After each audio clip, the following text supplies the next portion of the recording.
are back. Thank you so very much for staying with us. And in case you're just joining us, welcome to Kenya's Gold. You are right on time for our gold conversation, with our focus being on waste and plastic pollution. What can we do to solve the crisis of plastic pollution? Now, already as is, about 2,400 tons of waste is generated every single day in Nairobi, with 20% of that waste being plastic. So what can we do about that waste which we are generating every single day to minimize pollution in our environment? To shed more light on that, we do have the distinct pleasure of being joined by a very lovely lady, Cynthia Akinyi, who is locally known as B Mazingira. You do wear a lot of hats, including you are the founder of Less Plastic organization, and also you are currently a master's student in climate adaptation in the University of Nairobi. Thank you so very much, B Mazingira, for making time to be with us today on the program. I'm very curious to find out, jina B Mazingira ilitoka wapi, and that you've been using that name for how many years now? Okay, thank you so much for hosting me. My passion on environment started when I was young, at around 15 years, when I was in Maua Primary School. And during environmental days and holidays and during fun activity days, we used to carry big sacks to go and collect plastics all over the region surrounding Lake Naivasha, South Lake.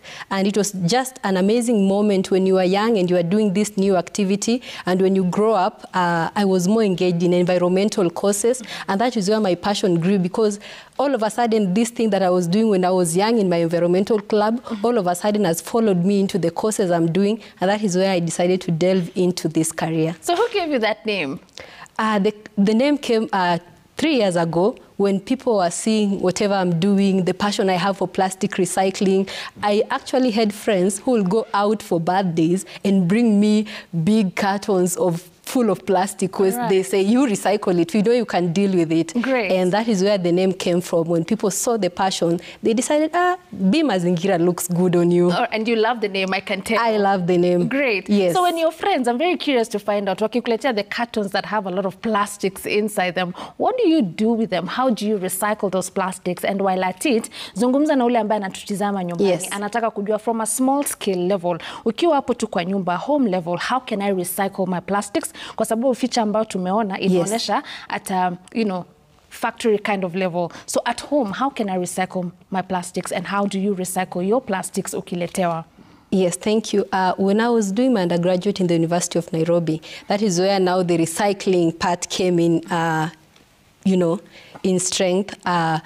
The students who are bringing me the plastic bottles after they are using, when they're coming from their birthday parties, they will bring the bottles to me to recycle. And from that moment, everyone knows what you are doing, everyone knows your passion.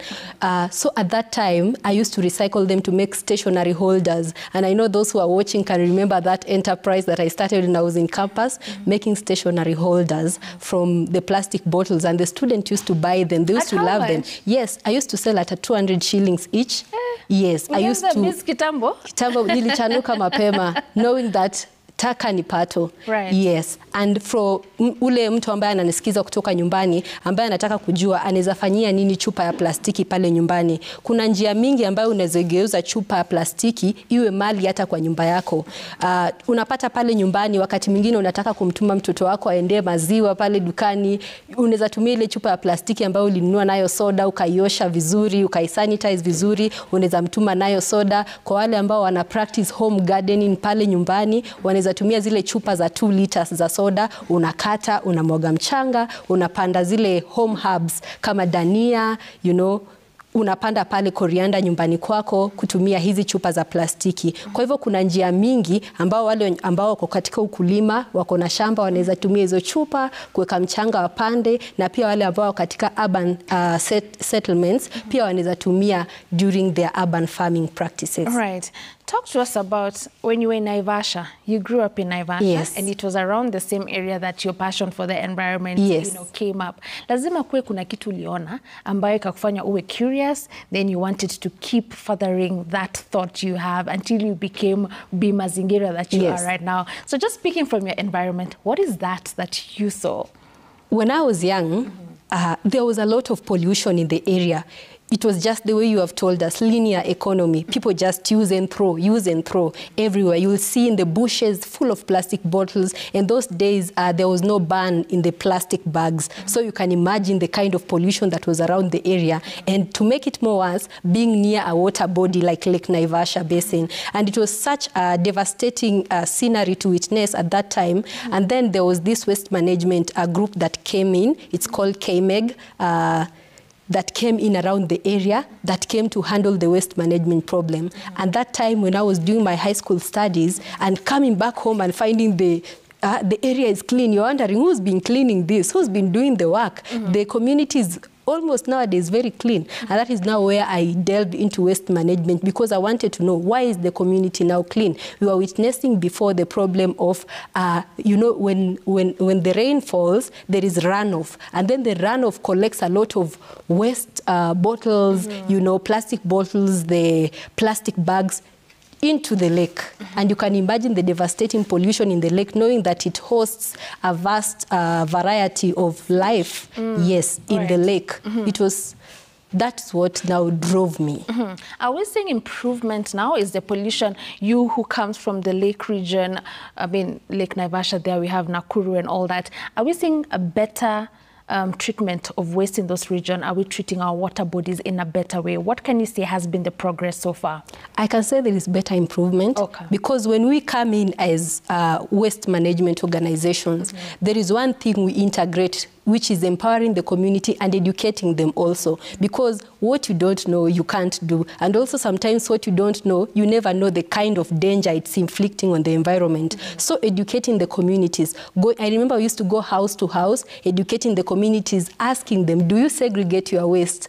And that organization that I was working in went to an extent of volunteering to give the community segregation bins in their own plots, like the plot ile watu wanajua zile ploti za nyumba, who are given segregation bins. So from there, even someone who has never gone to school, someone who doesn't know what waste management is, but the interaction with these organizations, educating them on the importance of segregating your waste at source, brought in much information and much improvement in general. Are you still providing the different people in the community with the different segregation bags? Kwa sababu I can tell you one thing for sure. Tukiletewa the papers za takataka, tutapewa moja. You know? And someone will be like, nitaeka kila kitu hapo. So that becomes quite a challenge if we are to address segregation. Yes. So what is the effort so far? Are you still providing the segregation bags? Na kwa wale ambao bado we are getting one, you know, paper ndio konayo. How do we go about it? All I can say, nitumie lugha ya Kiswahili, pale nyumbani kutenga takataka yako mwenyewe, wakati mwingine usitegemee pia msaada wa nje. Because wakati mwingine pia wewe ndani kwa nyumba, unaweza kuwa na zile resources unahitaji, rasilimali ambazo unahitaji wewe mwenyewe kutenga takataka yako. For example, kwa mfano ukiwa na ile karatasi ya mkate, unaweza amua karatasi ya mkate ile kubwa, wacha niweke zile uchafu za nyanya, uchafu za maharagwe, uchafu zile za chakula. And then the dry waste, the plastic bottles, the glass waste, you put them in a different bag. That means you might not have segregated the dry waste into the different categories, but at least you have separated the organic waste and the dry waste, which is amazing, because you can do that at your own home, even without the bags that we are being given. Lakini wakati now the garbage inakuja inachukuliwa, so utapata hiyo lori kwa hapo, they'll mix everything together. Does that help? Does that help the effort of that person who was segregating from a home level? And that is why in the Sustainable Waste Management Act 2022 that came in to help all of us, the organizations that help in waste management, the waste collectors, the producers, and even us who produce waste in our own homes, came to educate us. Nowadays, we have different forums, conferences that invite waste collectors, conferences and platforms that invite all of us on one table to educate us on how we can manage our waste in a sustainable way, even those who come to pick our waste. Nowadays, they have to be licensed. When you check in on the EPR that has come in Kenya, that commands that all of them need to be licensed. That means you know what it takes. When you are taking your waste, you know this waste, I don't have to mix the organic waste. So if the people I'm collecting from are segregating, you shouldn't mix the waste. Right. Yes. So those who are collecting the waste now need to be licensed. Yes. Na wamepatiwa mafunzo fulani. Yes. Ambayo inawasaidia kujua segregated waste, don't mix. Yes. Right. And that effort is helping when it comes to waste management. And then remember, it starts with you. Because if you don't segregate, the guys will just mix. Yes.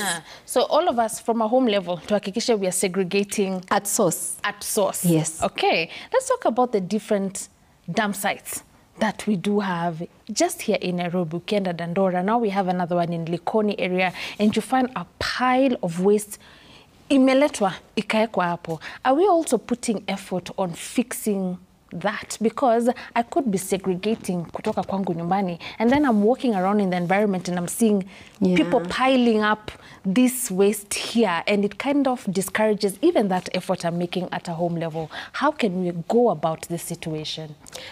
The problem now, this is more of policies and that need to be integrated and implemented that bring on board the waste pickers, the waste collectors, those who pick the waste, because they are the people, the informal waste collectors are the one doing the hard job. They are the one who are segregating our wastes. They are the one who are selling this waste to the recyclers. Now the problem comes to the pricing of this waste, because when they have segregated the plastic bottles, they want to sell it at a price. If the price is too low, the waste collector will be like, I can't sell it at this price. And that is why you find waste is piling and piling and piling, because even the prices that the recyclers are giving the waste collectors on the ground is so little. Then they are wondering, why bother? And then that's why it's important also in value addition, because value addition will also help us to reduce the pile of waste in the dump sites. Right. Great. Thank you so very much, Bi Mazingira, for those insights. You're also the founder of Less Plastic Organization. We're taking another break right now, but when we come back, nataka tuambie what pushed you into opening this organization, and do we have alternatives for plastic? Is it possible to do away with plastics completely? That and more will be coming to you after this break.